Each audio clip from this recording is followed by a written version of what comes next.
شاہ کا روزہ دیکھو. کعبہ تو دیکھ چکے، اب کعبے کا کعبہ دیکھو. یہی بات اللہ رب کریم نے ان آیتوں میں ارشاد فرمائی. یعنی دنیا بھر کے لوگوں کو، حاجیوں کو اور تمام مسلمانوں کو ان کا رب العالمین اپنے محبوب کے دربار کی طرف دعوت دے رہا، وہ بلا رہا ہے کہ آؤ. وَلَوْ أَنَّهُمْ إِذْ ظَلَمُوا أَنفُسَهُمْ جَاءُوكَ. اور اگر یہ اپنی جانوں پہ ظلم کر بیٹھے تو جاؤوکا، آئیں. کہاں پر آئیں؟ آپ کے پاس آ جائیں. اے محبوب آپ کے پاس آ جائیں، آپ کی خدمت میں حاضر ہو جائیں. حاجیو آؤ، شہنشاہ کا روزہ دیکھو. کعبہ تو دیکھ چکے، اب کعبے کا کعبہ دیکھو. اب دیکھو اس ہستی کو جو کعبے کا بھی کعبہ ہے. اب دیکھو اللہ کی رحمتوں کا یہ برسنا دیکھو، اس کی بخششوں کا یہ لٹنا دیکھو. مکے سے بھی خوب نعمتیں لوٹی ہیں، رحمتیں پائی، ثواب پایا، اجر پایا. اب آؤ ثواب اور اجر کی دنیا پہ ایک مہر لگواؤ. رحمت عالم سید الانبیاء والمرسلین شفیع المذنبین آقا دو عالم صلی اللہ علیہ وسلم کی رحمت کی اور شفاعت کی مہر لگوا دو. یہ مہر لگ جائے گی تمہارا ثواب پکا. تو حضور کی بارگاہ میں فرمایا کہ جاؤ کا، آ جاؤ. اپنی جانوں پہ اگر ظلم کیا ہے تو بھی آؤ. تو وہ بھی جا رہے ہیں جنہوں نے حج کیا، وہ بھی جا رہے ہیں جن سے کوئی گناہ ہو گیا، جن سے کوئی زیادتی ہو گئی، جن سے کوئی غلطی ہو گئی، جن سے کوئی کوتاہی. اور حقیقت میں ہم سب قصوروار ہی تو ہیں، اور ہر شخص اپنی جانوں پہ ظلم کرنے والا ہی تو ہے. اور حق تو یہ ہے کہ حق ادا نہ ہوا. ہر ایک کا حال یہی تو ہے. آپ ایک حج کریں یا 10 20 50 حج کر لیں، حق تو یہ ہے کہ حق ادا نہ ہو. کون کہہ سکتا ہے میں نے حق ادا کر دیا؟ کون کہہ سکتا ہے کہ مجھ سے کوئی قصور نہیں ہوا؟ کون کہہ سکتا ہے مجھ سے کوئی غلطی نہیں ہوئی؟ یہاں تو معاملہ ہی سارا اس طرح کا ہے کہ ہر شخص کو اعتراف ہے اپنی کمزوری کا، اپنی خامی کا، اپنی ناتوانی کا. اللہ فرماتا ہے تو جب تمہارا یہ حال ہے تو مایوس نہ ہو.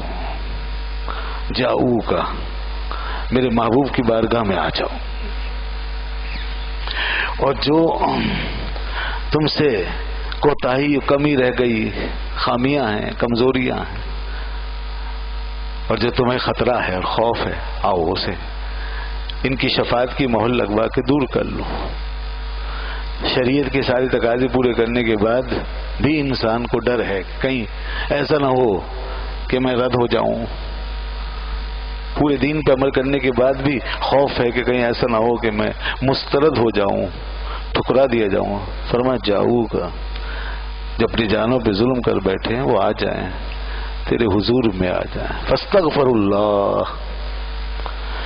اور یہاں کے اللہ سے استغفار کریں، مغفرت چاہیں، توبہ کریں. فاستغفر اللہ، جب اللہ سے وہ یہاں کے مغفرت طلب کریں گے، مغفرت چاہیں گے اور حضور کی شفاعت کا سوال کریں گے، اللہ سے مغفرت چاہیں گے اور میرے رسول سے شفاعت کا سوال کریں گے. اللہ اکبر. واستغفر لهم الرسول، تو رسول ان کو ٹھکرائیں گے نہیں. میں نے رسول کو ایسی رحمت بنا کے بھیجا ہے کہ انہیں گناہگاروں پہ رحم آ جاتا ہے. انہیں جو ان کے پاس آ جاتا ہے وہ اسے اپنے آغوش میں لے لیتے ہیں، اسے لوٹاتے نہیں ہیں، اسے ٹھکراتے نہیں. ان کی رحمت سے بعید. ان کو میں نے تمہارے لیے سراپا دعا، سراپا رحمت، سراپا شفاعت، سراپا برکت بنا کے بھیجا ہے. یہی وجہ ہے کہ جو بھی ان کی خدمت میں جاتا ہے رحمت ہی رحمت پاتا ہے. رؤوف بھی فرمایا، رحیم بھی فرمایا. آپ اللہ نے اپنے حبیب کے لیے بالمؤمنین رؤوف الرحیم، کہ مومنوں کے لیے رؤوف بھی ہیں اور رحیم بھی ہیں. ساری رحمتیں آ گئیں. رؤوف اور رحیم کے عنوان سے وہ تمام رحمتیں جن کی بندوں کو ضرورت پڑ رہی ہے اور ضرورت پڑے گی، وہ سب رحمتیں رؤوف اور رحیم کے اندر آ گئی. تو حضور وہ رحمتیں لے کر آئے. کس سے؟ رحمان اور رحیم سے. وہ رحمان اور رحیم ہے، یہ رؤوف اور رحیم. سبحان. یا رب ست شکر ہستیم کے میان دو کریم. یا رب تو کریم و رسول تو کریم. اے اللہ تو بھی کریم اور تیرے محبوب رسول معظم صلی اللہ علیہ وسلم بھی کریم. ست شکر ہستیم کے میان دو کریم. ہم لاکھ شکر ادا کرتے ہیں کہ ہم دو کریموں کے بیچ میں ہیں. ادھر تو کریم ہے، ادھر تیرا رسول کریم. اللہم. تو وہی رب ہے جس نے تجھ کو ہمتن کرم بنایا. وہی رب ہے جس نے تجھ کو ہمتن کرم بنایا، ہمیں بھیک مانگنے کو تیرا راستہ بتایا. تجھے حمد ہے خدایا، تجھے حمد ہے خدا. جاؤ کا فرمایا آ جائیں آپ کی بارگاہ میں. اور جب حضور کی بارگاہ میں لوگ جاتے ہیں تو مہمان بن کے جاتے ہیں. اب حاجی جا رہے ہیں نا، کچھ ہو کے آ چکے، کچھ اب جا رہے ہیں. حج ہو گیا، اب جا رہے ہیں. اور حضور وہاں سے بلا رہے ہیں. سبحان اللہ. کوئی ایسا میزبان بھی ہوگا کہ جو بلا بلا کے نوازے اور کہے آؤ آؤ میری امتیوں، میرے غلاموں، آؤ آؤ، یہ تمہارے لیے رحمتیں، یہ تمہارے لیے بخششیں تیار ہیں، رحمتیں تیار، آؤ. فرمایا جو نہیں آئے گا وہ مجھ سے بے وفائی کرے گا. من حج ولم یزورنی فقط جفانی. جس نے حج کیا اور میری زیارت کو نہیں آیا، میری زیارت کو نہیں آیا، کیا فرمایا؟ میری زیارت کو نہیں آیا، فقط جفانی، اس نے مجھ سے بے وفائی کی. تو وہ بلا رہے ہیں. فرمایا آؤ. ادھر اللہ فرمایا جاؤ. ادھر سے وہ فرماتا ہے ادھر آ جائیں، اللہ بھیج رہا ہے.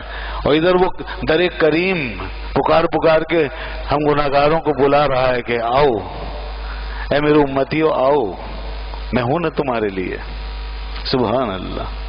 اس لیے لوگ جوک در جوک جا رہے ہیں. جائیں گے، کیوں نہیں جائیں گے؟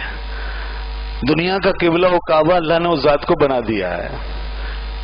انسانوں کے لیے سروں کا قبلہ تو خانہ کعبہ ہی ہے، مگر باقی پوری کائنات کا قبلہ کون ہے؟ اور خود ہمارے اپنے دلوں کا، ہمارے من کا، ہماری توجہات کا قبلہ کون ہے؟ حضور کی ذات ہی تو ہے. اس ذات کا مقام دیکھو نا. پھر اس لیے اگلے شعر میں، اگلے مصرے میں کیا کہا؟ کعبہ تو دیکھ چکے، اب کعبے کا کعبہ دیکھو. تو وہاں سے صدا آ رہی ہے آؤ.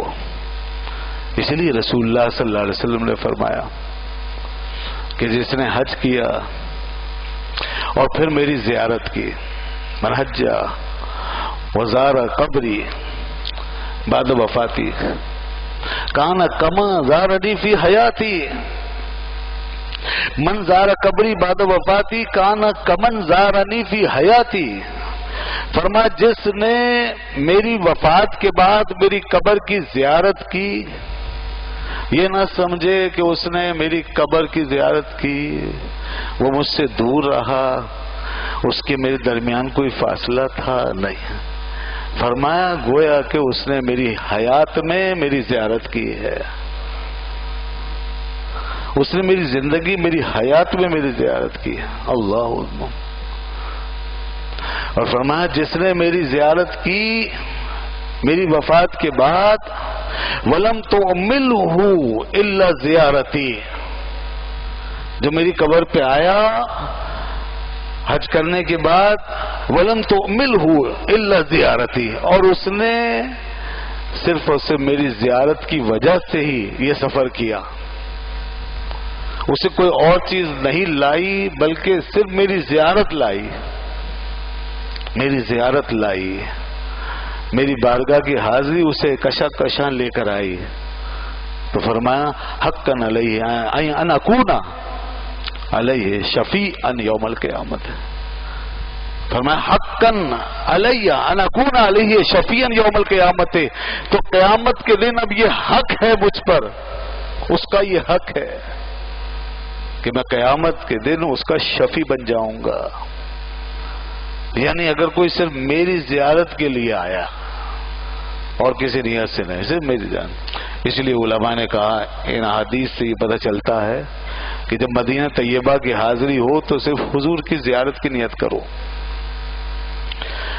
یہ نیت کرو کہ حضور کے قدموں میں حاضر ہو رہا ہوں، سرکار کی زیارت کے لیے جا رہا ہوں، حضور کے مزار اقدس پہ جا رہا ہوں، یہ نیت کرو، کوئی اور نیتیں نہ کریں، کسی سے ملنے جا رہے ہیں، کوئی بس خرید و فروخت کرنے جا رہے ہیں، کوئی بزنس ذہن میں ہے، کوئی تفریح ذہن میں ہے، گھومنا پھرنا ہے، کوئی اور لطف اٹھانا ہے، نہیں نہیں نہیں، صرف حضور کی زیارت کی نیت، اللہ اکبر۔ اور اسی لیے اور مسجد نبوی شریف کی حاضری کی نیت، اور وہاں کی نمازوں اور وہاں کے ثواب کی نیت، اور وہاں کے مقابر اور مزارات اور زیارت گاہوں کی نیت، یہ سب حضور کی زیارت کا حصہ ہے، اس لیے یہ نیتیں بھی شامل کر لیں اور ثواب بڑھ جائے گا۔ یہ سب غیر نہیں ہے، حضور کی زیارت کی نیت کے علاوہ نہیں ہے، یہ اسی کا حصہ ہے۔ مسجد نبوی شریف میں حاضری ہوگی، وہاں کی نمازوں کا ثواب کئی گنا ملے گا، 50 ہزار نماز کا ثواب ایک نماز کے بدلے میں، ایک نیکی کے بدلے میں 50,000 نیکیوں کا ثواب، اور وہاں کے مزارات کے اہل بیت اطہار کی زیارت گاہیں، صحابہ کرام کی، شہداء کرام کی زیارت گاہیں، اور تابعین و تبع تابعین کی بارگاہوں میں حاضری، بڑے بڑے علماء ائمہ مشائخ جو وہاں زیر زمین مدفون ہیں ان کی بارگاہوں میں حاضری ہے، بقیع کے اندر ہے اور دیگر مقامات پر، تو یہ نیت کر لے آدمی اور اس نیت سے وہاں پر حاضری دے، تو یہ سب ثواب اس کے حصے میں آ رہا ہے۔ اور بعض اہل علم نے تو یہ بھی کہا ہے کہ اگر کوئی صرف حضور ہی کی نیت کر لے، صرف اس طور پر کہ میں رسول اللہ صلی اللہ علیہ وسلم بارگاہ میں جا رہا ہوں، بس حضور کی بارگاہ میں جا رہا ہوں، حضور سے ملنے جا رہا ہوں، اور وہ ادباً ایسا کر رہا ہے، حضور کی تعظیم کے لیے کر رہا ہے، تکریم کے لیے، کہ آپ کا مقام مرتبہ یہ ہے کہ صرف آپ ہی کے دیدار کے لیے اور آپ ہی سے ملاقات کے لیے میں حاضر ہو رہا ہوں، تو یہ اس کا عشق ہے، یہ اس کا عشق ہے۔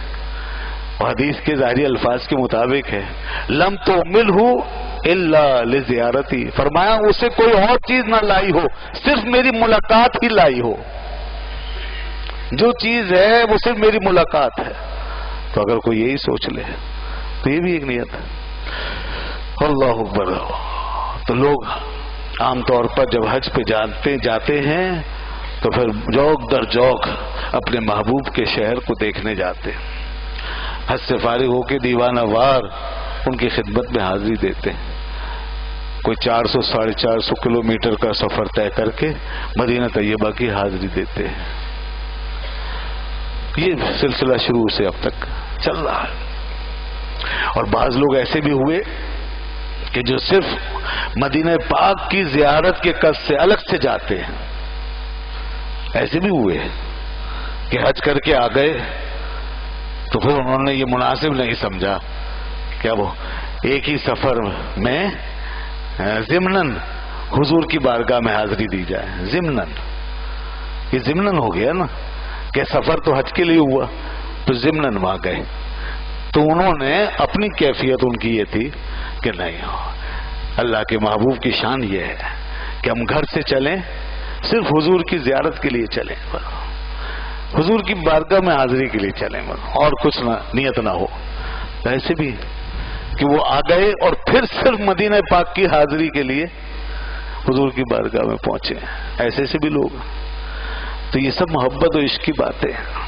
پھر وہاں حاضر ہونے والوں کی اپنی اپنی کیفیتیں ہیں، پھر کس طرح برکتیں لوٹتے ہیں لوٹنے والے۔